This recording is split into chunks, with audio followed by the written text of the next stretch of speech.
Well, it's early morning and it looks like gold and silver are back in the green again, and that is good news. But then again, it's better news coming out of India. So as of now, we're looking at 41.45 for gold and 49.15 for silver. As it's becoming more obvious, there's no way of keeping sound money down for long. But then again, silver is taking a new place in the monetary system. Could it be that India is holding a kryptonite that could unravel the bullion bank's 50-year silver manipulation? I'm not sure because it's too early to tell. But one thing is for sure, India is unleashing silver as bank collateral with a 10-to-1 gold silver ratio. And that, my friends, is something worth talking about.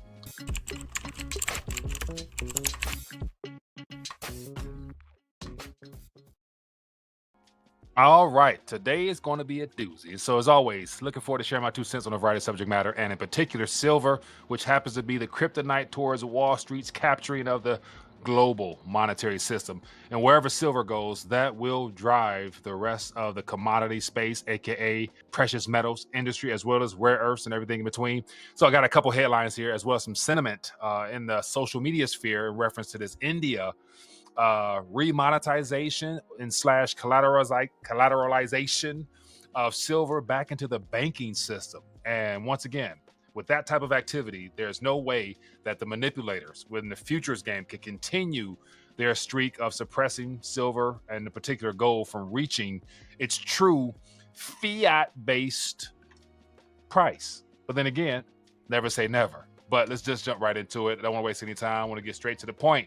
All right, so as I look at my screen right now, we have, as I mentioned, 49.11. And so when the markets open up here in the Western Hemisphere and they're still green, that is very promising given the fact it's still early. But as I mentioned, if 50 was the potential floor, now we got to get back to 50. And then once we get to 50, then we'll see what that breakthrough looks like.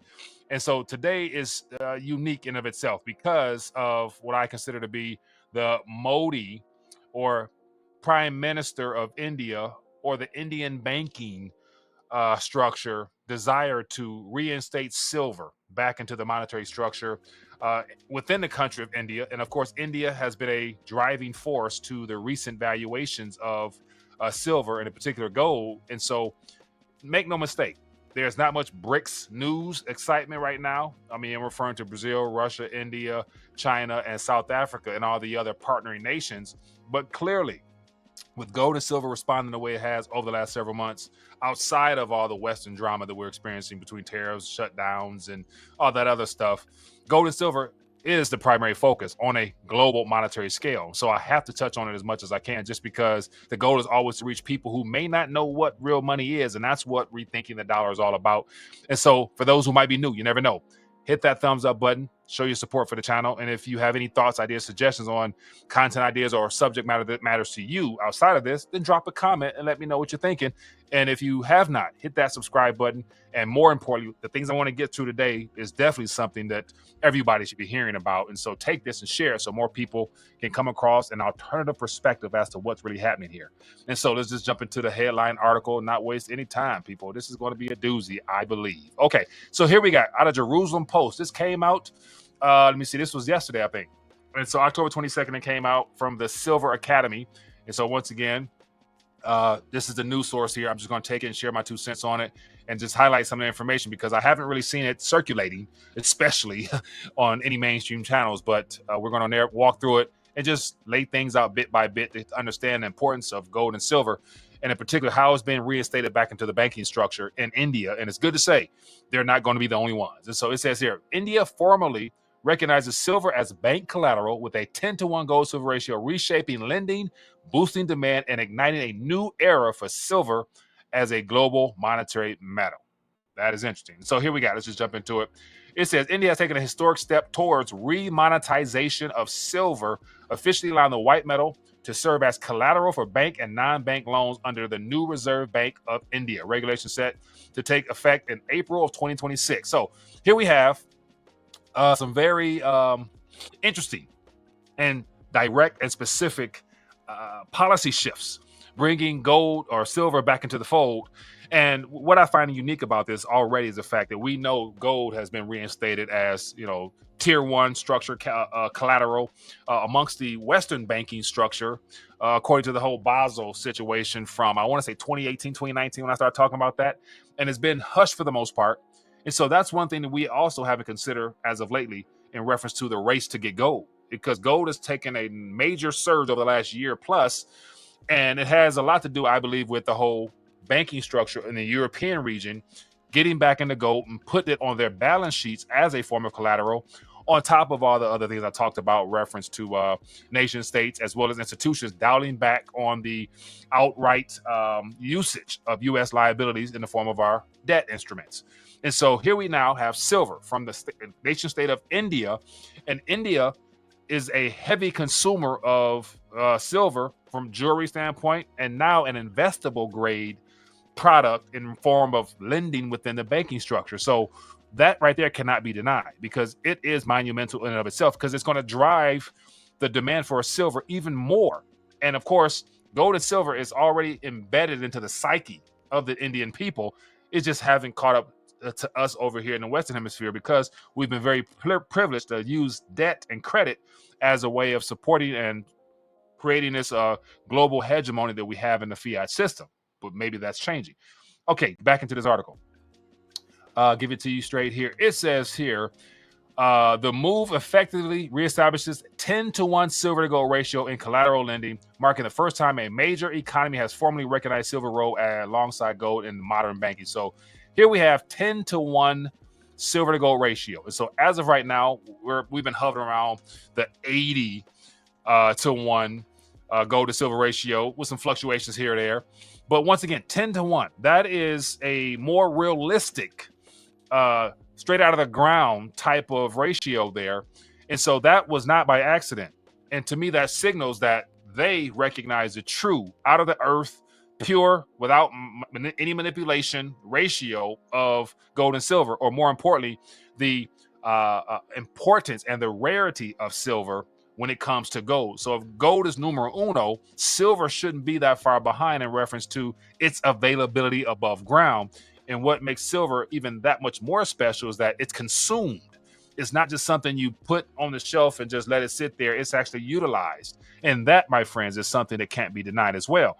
And so we're going to hear and see a lot more interesting developments when it comes to the usage of silver as this whole AI, robotics, quantum situation picks up, because I really believe that we haven't even tapped into a small fraction of what silver has the potential to be able to do from a health standpoint to technology standpoint, and to just things that we haven't even tapped into yet. So believe me, as more revelation on the power of silver that God has given us as the inheritors, as well as the dominion representatives of this earth here, we ain't even touched the usages of silver and perhaps even gold. So that right there is positive as well. Okay.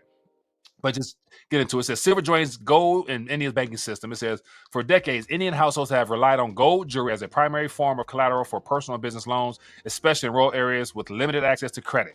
So this this boils down to basically providing a credit-based / growth opportunity for the Indian people who are already holders of large amounts of gold. It allows them to interact with the banking structure. So now they're incorporating silver into it. So this gets into the opportunities that we in the Western Hemisphere may not realize and take advantage of ourselves, especially as individuals that are metal enthusiasts, meaning that being able to take advantage of our wise stewardship and early possession of metals, to being able to borrow against that for fiat sake, for investment sake, for whatever it is that a person might have in their strategy when it comes to investing.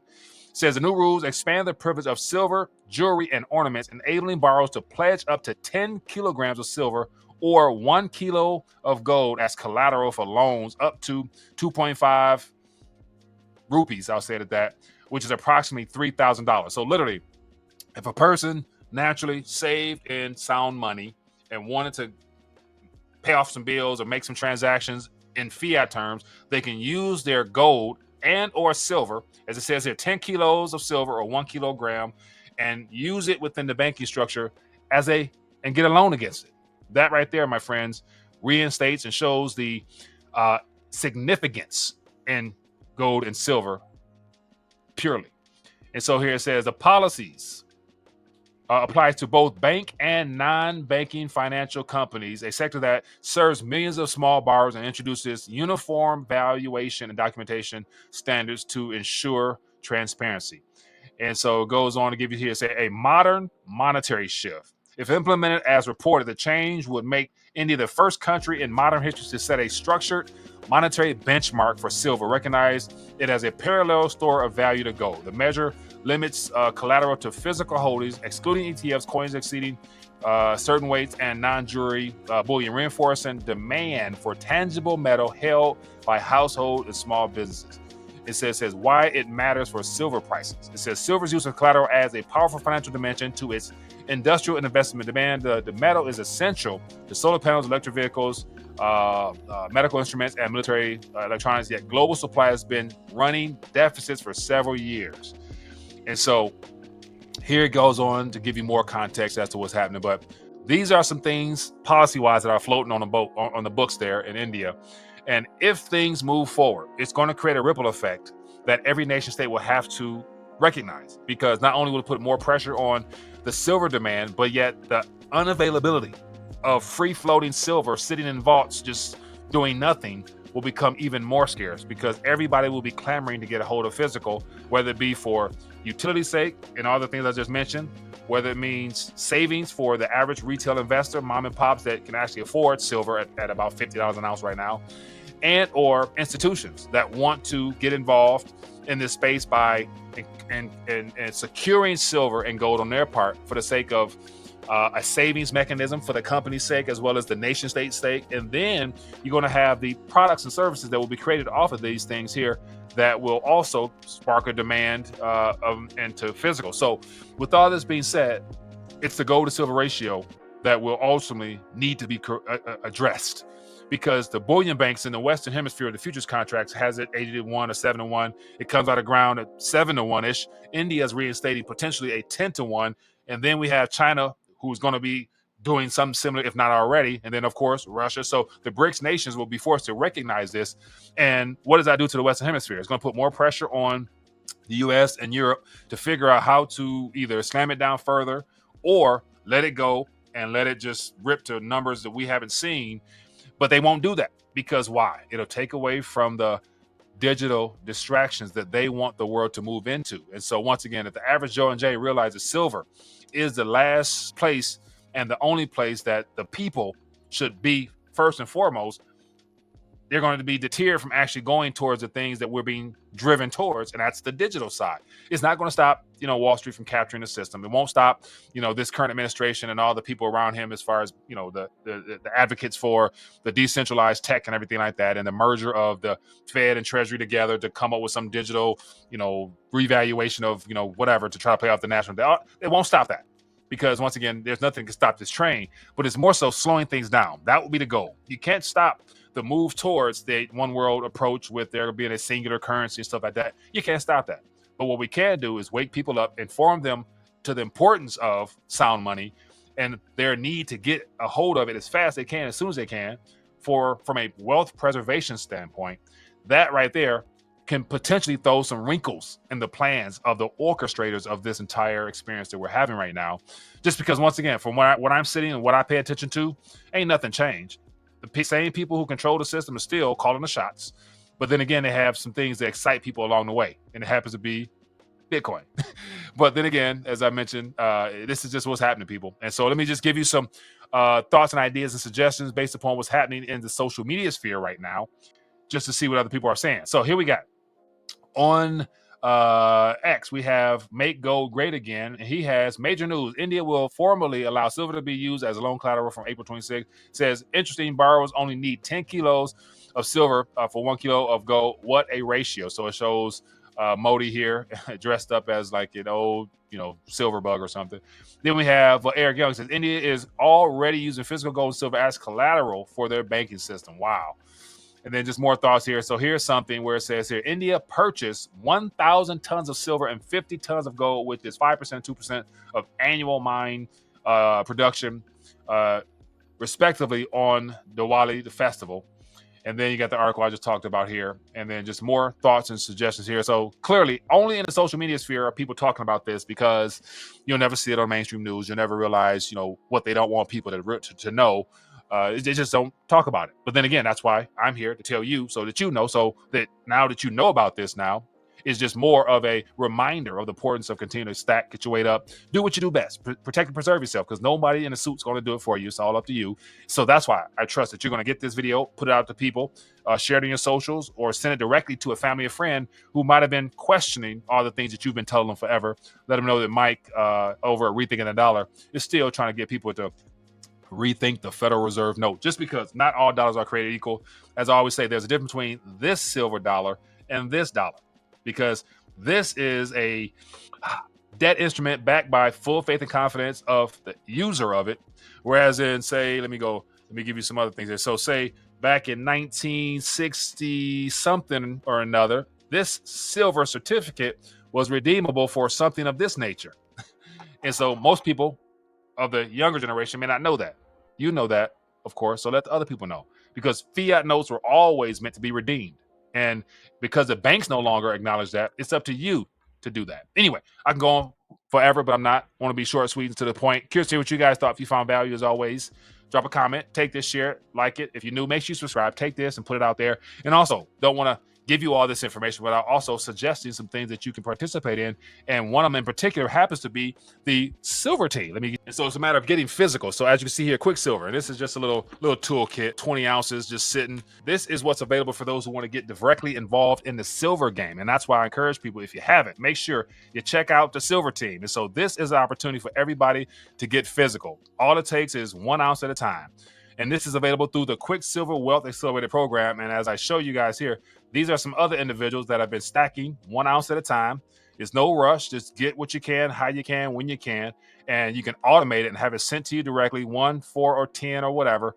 And you can just add to your stack bit by bit. And in doing so, you are protecting and preserving everything you work hard for.